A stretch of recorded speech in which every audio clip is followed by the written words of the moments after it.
जाके सो गया। जब वो जाके सो गया, रात को सोते सरस्वती की प्रार्थना करने लगा, सरस्वती का मंत्र पढ़ने लगा, उपासना करने लगा।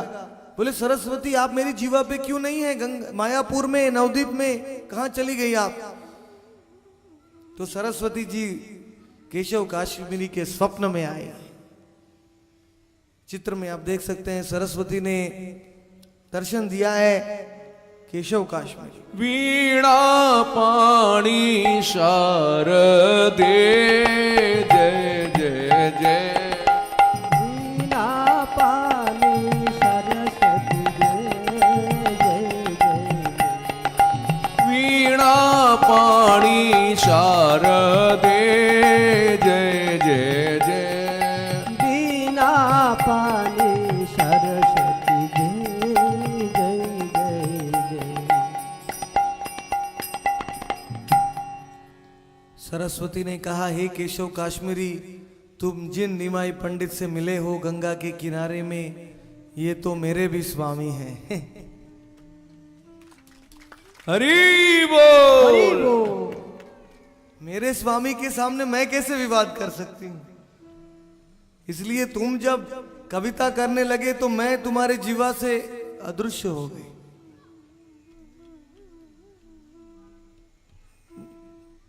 उनकी मुरली में से जो ध्वनि निकलती है उसमें से शुद्धा सरस्वती, विद्या सरस्वती, दो प्रकार की सरस्वती हैं। भक्ति सिद्धांत सरस्वती कहते थे। जो इस संसार की जो ज्ञान है उसको विद्या सरस्वती कहते हैं।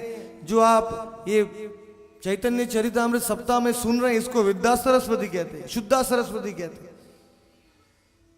तो ये दोनों ज्ञान मिल रहे हैं। तो विद्यानगर नवद्वीप धाम को भी शारदा पीठ कहते हैं कि वहां सब विद्याओं का वास है। तो मैं मेरे प्रभु का दर्शन करके ही मैं मूर्छित हो गई। इसलिए हे केशव काश्मीरी, अगर तुम्हें भी जीवन के सफल होना है तो जाओ और मेरे प्रभु के चरणों में गिर जाओ, समर्पण कर दो। तो दूसरे दिन केशव काश्मीरी अपने खाट से उठा, उसने स्नान भी नहीं किया। बोलते हे निमाई कहाँ हो, हे गौरांग कहाँ हो? दौड़ के गया है और गौरांग महाप्रभु के चरणों में दंडवत कर दिया, उनके चरणों को पकड़ लिया है। बोलो गौरांग प्रभु की जय। गौर हरि भगवान की जय। बोले प्रभु क्षमा करो, क्षमा करो। मैं विद्वत्ता के कारण आया था आपके पास, लेकिन दूसरे साइड में भगवान के परम भक्त हनुमान जी के अवतार मुरारी गुप्त, साक्षात दास्य भाव के परम आचार्य, वो जानबूझ के कलयुग में आके पहले हठ योग, ज्ञान योग आदि का प्रचार करने लगे। वो भी बड़े विद्वान थे व्याकरण में। तो जब वो भोजन कर रहे थे मुरारी आंगन में, भगवान ने जाके उनके भोजन में मूत्र कर दिया। तो देखिए भगवान शुद्ध भक्ति को कैसे कैसे सिखा रहे हैं। जब उनके भोजन में भगवान ने मूत्र कर दिया तो मुरारी कहे, अरे निमाई क्या कर रहे हो? निमाई ने बोला, तुम शुद्ध भक्ति को छोड़ के हठ योग कर रहे हो, सब मूत्र की तरह है। मेरी परम भक्ति परम पवित्र है, शुद्ध है, उसको छोड़ दिया तुमने। मुरारी गुप्त हंसने लगे। मुरारी गुप्त बोलते हैं, मैं वैष्णव बनूंगा निमाई, लेकिन तुम कब वैष्णव बनोगे? तुम तो भक्ति का प्रचार करने आए, तुम क्यों छुप रहे हो? तुम विद्या रस की लीला कर रहे हो निमाई पंडित बन के, तुम नाम संकीर्तन कभी शुरू करोगे? तो भगवान हंसने लगे। बोलते हैं, भगवान बोले, जब मैं वैष्णव बनूंगा ना तो सबसे बड़ा वैष्णव बनूंगा।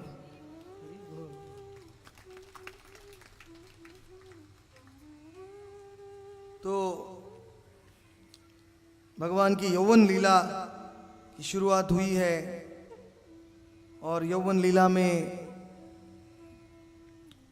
भगवान 16 साल के हुए हैं। कैशोर यौवन केशव काश्मीरी को परास्त करके भगवान विद्या रस में आनंद ले रहे थे। धीरे धीरे भगवान का आयु 17 आगे बढ़ने लगा और भगवान गया में गए हैं पिंड करने के लिए, पिंड दान अपने माता पिता का, अपने पिताजी के लिए, अपने पूर्वजों के लिए। और गया में भगवान जब गदाधर के चरणों का ध्यान कर रहे हैं, सब भगवान के चरणों को की स्तुति कर रहे हैं।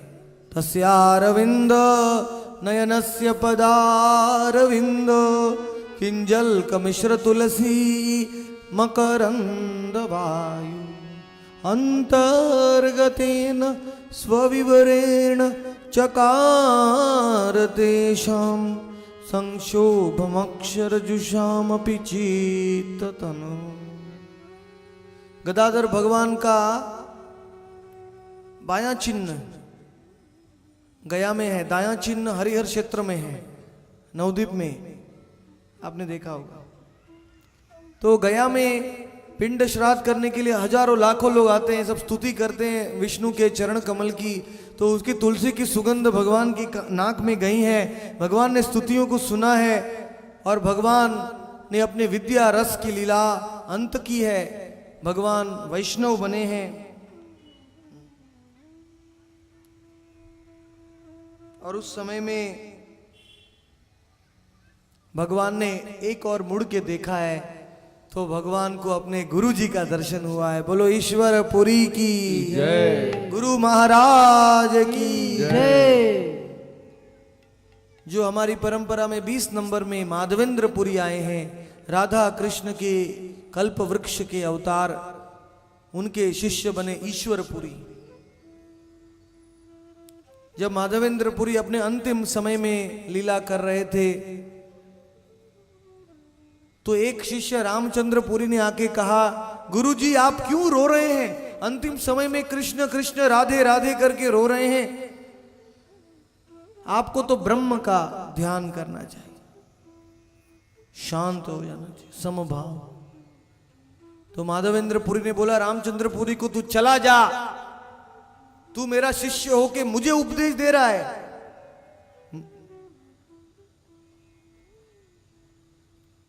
अई दीन दयाद्र नाथ मथुरा नाथ कदाव्य लोक से।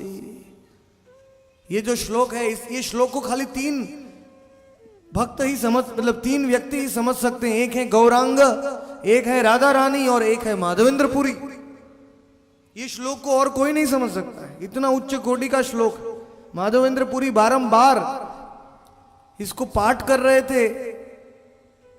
तब ईश्वर पुरी आए और अपने गुरु की सेवा किया, गुरु के बिस्तर को साफ किया, गुरु को भोजन लाके दिया, प्रसाद, गुरु के कपड़े धोए, गुरु जी को मल मूत्र भी कराते थे क्योंकि माधवेंद्र पुरी इतने वरिष्ठ हो गए थे। तो माधवेंद्र पुरी ने वरदान दिया ईश्वर पुरी को कि तुमने गुरु का सेवा किया है, अंतिम समय में मुझे वृंदावन धाम का स्मरण कराया, राधा रानी का स्मरण कराया है, जाओ मैं तुमको आशीर्वाद देता हूं। हे ईश्वर पुरी, स्वयं राधा कृष्ण भगवान ही तुम्हारे शिष्य बनेंगे। हरि बोल, हरि बोल। बोलो ईश्वर पुरी की जय। जय। गुरु की सेवा में ये शक्ति है कि स्वयं भगवान भी हमारे शिष्य बन जाते हैं। तो ईश्वर पुरी पहले मायापुर आए हुए थे, उन्होंने कृष्ण लीलामृत नाम का ग्रंथ लिखा था। भगवान ने, निमाई ने उनके साथ चर्चा किया था और उसी गुरुदेव को भगवान गया में देख रहे हैं और गुरुदेव के चरणों में गिर गए। भगवान रोते रोते बोले, हे गुरुदेव मुझे मंत्र दीजिए, मंत्र दीक्षा, मुझे वैष्णव बनना है, मुझे नाम संकीर्तन धर्म का प्रचार आरंभ करना है। तो ईश्वर पुरी ने भगवान को निर्जन स्थान में ले गए और 10 अक्षर का मंत्र दिया है दीक्षा में। इसमें 10 अक्षर है, गो पी ज न व ल भा य स्वाहा। गोपी जन वल्लभाय स्वाहा, ये 10 अक्षर का मंत्र ईश्वरपुरी ने गौरांग महाप्रभु को दिया है। और गौरांग महाप्रभु ये 10 अक्षर का मंत्र एक निर्जन स्थान में जाके भगवान गोपी जन वल्लभाय स्वा गोपी जन वल्लभाय ये मंत्र का उच्चारण करने लगे और साक्षात कृष्ण सामने दर्शन देने लगे। गौर हरि भगवान को कृष्ण के दर्शन हुए, मतलब वही कृष्ण है वही गौर है, एक दूसरे को देख रहे हैं। जय राधा माधव जय कुंज बिहारी। जय राधा माधव जय कुंज बिहारी। जय राधा माधव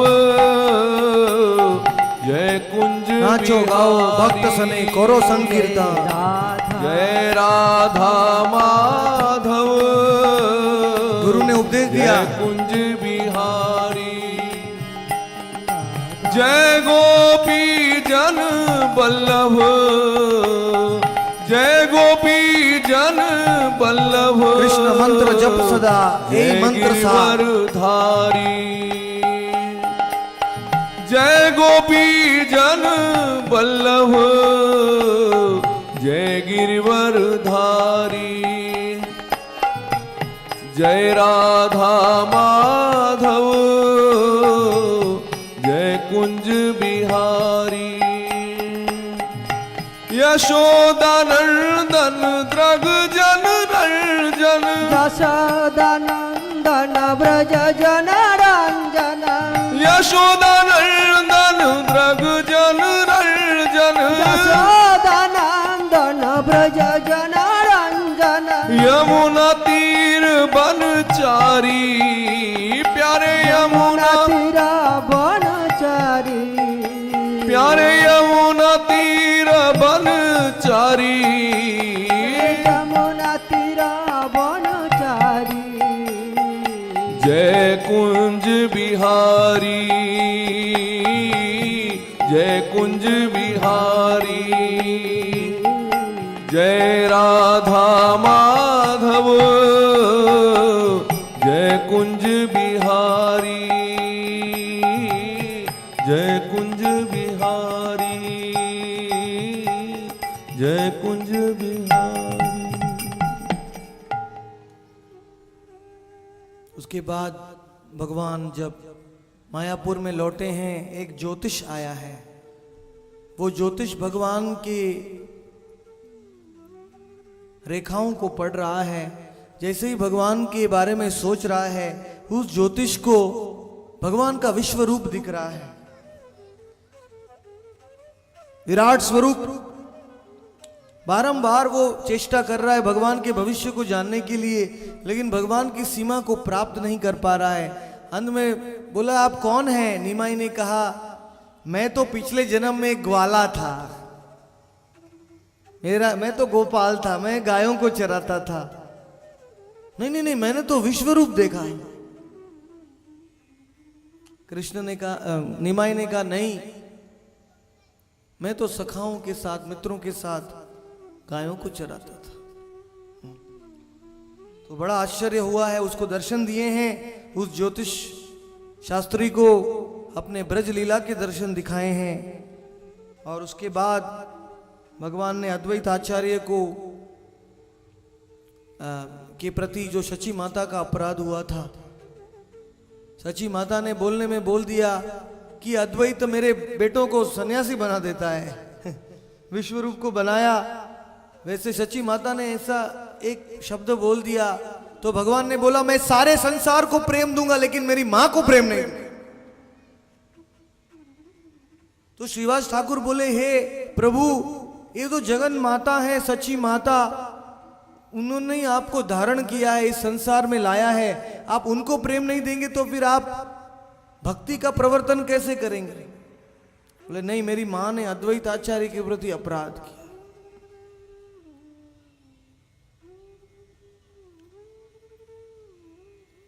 अपनी माता